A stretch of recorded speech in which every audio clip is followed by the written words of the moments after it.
Ito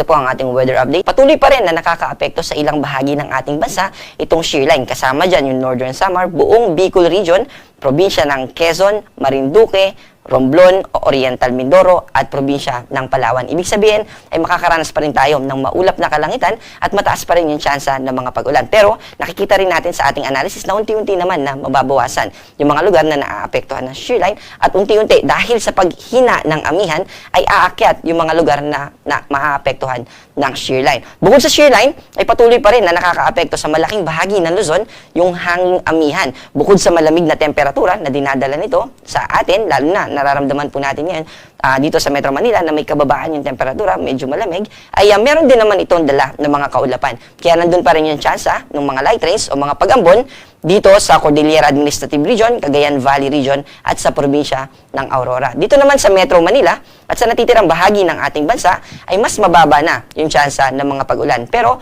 posible pa rin naman yung tinatawag natin na localized thunderstorms. Ang halimbawa po nito ay kapag nasa biyahe tayo and then may encounter tayo na isang lugar na umuulan doon, pero paglipas naman natin sa lugar na yun ay wala ng mga pag-ulan. Para po sa magiging lagay ng ating panahon, dito po sa Metro Manila ay mas tataas yung tsansa ng pag-ulan dahil sa binanggit po natin kanina, kapag humihina po yung hanging amihan, ay nagmo-move din po yung shear line. Bahagya din po na aakyat ito. Kaya instead na more of Bicol region, ay bahagya po na mas maaapektuhan na ngayon yung Calabarzon. At kasama din po dito yung Metro Manila. Kaya bahagyang magiging mataas yung tsansa ng mga pag-ulan as compared sa nararanasan natin today.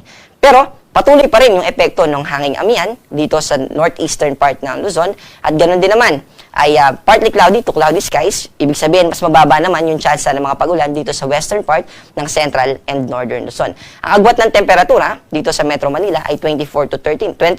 Sa Tagaytay naman ay 22 to 28. Sa Legazpi ay 23 to 29. Dito naman sa Palawan, ganoon din sa Northern Samar, ay mataas pa rin yung tsansa ng mga pag-ulan dahil mananatiling cloudy yung ating kalangitan. Pero sa natitirang bahagi ng Visayas at buong Mindanao ay mas mababa na yung tsansa ng mga pag-ulan. Ito po yung tinatawag natin na partly cloudy to cloudy skies with isolated thunderstorms.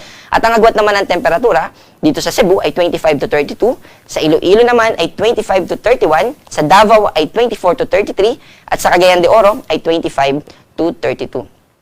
Wala na po tayong nakataas na weather advisory o babala patungkol sa malalakas na pag-ulan, pero nakataas naman po ngayon yung ating gale warning.